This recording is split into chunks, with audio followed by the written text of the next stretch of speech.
Before this video begins, I'd like to thank my subscribers for helping me out with the extra voices in this video. If you'd be interested in being in one of my videos, make sure to join our Discord server.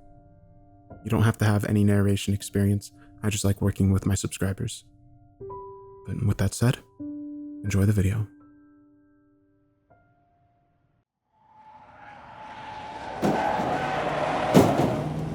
Shadows dropped from the trees like raindrops falling from the sky. The car lurched forward, flying over the blanket of snow. "They're on the road!" I screamed. "What? Where?" "Everywhere! Can't you see them?" Of course I can't see them. I can barely even see where we're going. You took my glasses, remember?" The shadows came closer, flitting into the headlights' beams. I closed my eyes tightly. We're safe, I thought. We're in the car, protected by layers of glass and steel. Even that Excalibur guy on the internet said you're safe in a car. And the car swerved again, but that's if they haven't already seen you. The car swerved violently. My head glanced off the window. The engine roared as Daniel muttered under his breath, Come on. Why are we slowing down?" "I don't know," Daniel said, his voice starting to quiver. "Everything's working fine. I don't think the snow is deep enough to stop us." The sound of wheels spinning against the snow. I think they're stopping us." Even with my eyes closed, I could feel them. Their eyes that glittered in the headlights like the freshly fallen snow. Their silhouettes that were little more than shadows or wisps of smoke. And after they'd kill us, their new forms, shaped into eerie, uncanny versions of us. They were at the glass now. How long did we have before they broke through? Just like they did in the cabin. Minutes? Seconds? The wheels stopped spinning. Daniel shifted into park. "What are you doing?" "I have an idea." I opened my eyes, shielding my gaze from the forest with my hand. Daniel reached into his pocket and pulled out a book of matches. He struck the match. The flame fizzled and glowed. The small wisps of black smoke floated towards the ceiling. "Wait, isn't that going to attract more of them?" "Exactly," he whispered. "No." My heart began to pound. I trusted him. I let him pull me across the snow, pull me into the car, pull me to my death, trapped here as they closed in. It wasn't him. It was one of them. "What did you do to Daniel? You killed him, didn't you?" "What are you talking about? You're leading them right to us. You said so yourself." "Not leading them to us. Leading them to me." He dropped the match, which had already extinguished, and struck another. "I'm going to run out there with this match. Hopefully they'll all follow me. Then you're going to drive as far away as you can." "Oh," I shook my head. "Wait, that makes no sense. How am I going to drive with my eyes closed?" "If we're lucky, they'll follow me. You won't have to worry about it." "But you'll die." "If we stay here, do nothing, we'll both die." The metal groaned and squeaked as they worked to pull it apart. The taps echoed across the glass like the ticks of a clock. I knew he was right. "I love you, Daniel." "I love you too, Rebecca." The door swung open. In my peripheral vision, I saw his feet fading into the shadows, heard the movement of the creatures thumping toward him, off the car, over the snow. A shrill screech, and involuntarily, I looked up. Daniel was standing several feet from the car holding the match, but the figures weren't running towards him. They were running away. In seconds, the silence of the forest returned.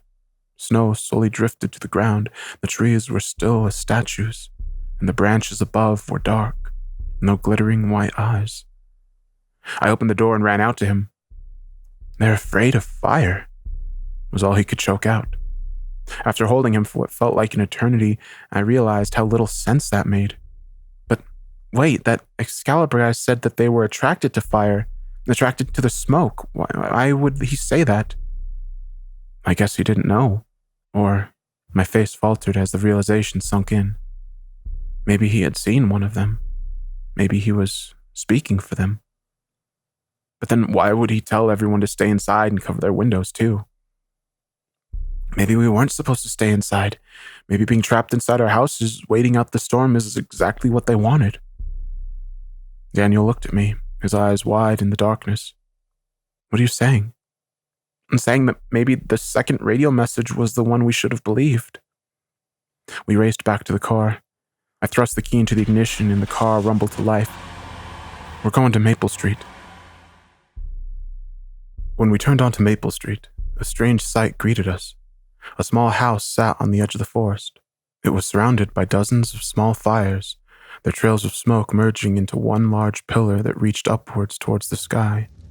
Several people stood in the yard, and few started pointing to us as we approached. As we entered, a black-haired woman ran over to us. Stand over here to the side, please. We need to test you first. She picked up her handheld radio. 2 more just arrived.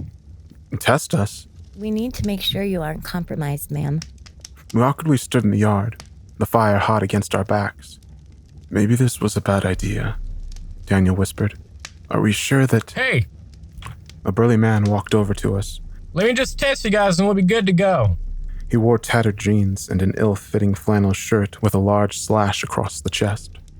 He slipped a flashlight out of his pocket and shined it into our eyes, asked us a few questions, and then called over. Hey, Nancy! They're good! She motioned for us to come inside. Please, make yourselves at home. Eat some dinner. Take some supplies. We have plenty. Not too many have come by. We were too late to intercept the alert, it seems. What are they? In the forest? Daniel asked. Are we safe here? I added. She didn't reply. Instead, she led us to a table of sandwiches and hurried away. Daniel and I took plates, some sandwiches, and joined one of the tables. Across from us sat a teenager, chin resting on her hand, pushing the coleslaw on her plate in circles. Why won't they tell us anything? I said to Daniel, my voice low. And how did they set this up so fast? Daniel added. Firewood and an external generator for power, tons of food. It's almost like this has happened before, and they were ready. It did happen before. We looked up. The teenager was staring at us, her lips curled into a small smile. My dad told me it happened way back in the 70s during a really big storm, and they've been prepared ever since. So, what are they? Daniel asked, a little too loudly. From across the hall, the burly man shot us a disapproving look. I've heard the name Ice Shadows thrown around, she replied, shrugging. But who knows what they really are. Shapeshifters, phantoms, demons. We could really just call them anything.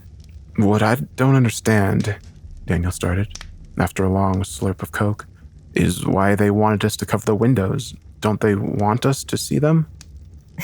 Windows, covered or not, they'll find a way to lure you out. They're really good at that. We had one outside the bedroom window once talking to my mom's voice, telling dad she totally wanted to get back together. But thankfully I barged in and got to him before it got to him. But why cover the windows? Oh, well, the sun burns them up just like the fires do. That's why they come out in the blizzard too. She lowered her voice further and glanced around the room. They want the house to be totally safe for them, because after, they want to live in it and breed in it and make it their own den or something. But why? I asked. This is just my theory, but I don't think they want to be confined to the forest. They want to take over this whole town, just one house at a time, spreading from house to house under the cover of night until this whole thing's taken over, and then... But at that moment, the burly man stormed over. Kendra, that's enough, he said, placing a hand on her shoulder. He looked at us and rolled his eyes. She likes to tell tall tales, this one. Sorry for causing you trouble. No, it's no trouble at all, I said with a smile. Kendra sighed and rose from the seat. Mark took his hand off of her shoulder. His shirt shifted, causing the slash to open and exposing some of his chest. My heart began to pound. Underneath was a tattoo of a sword stuck in stone, of Excalibur.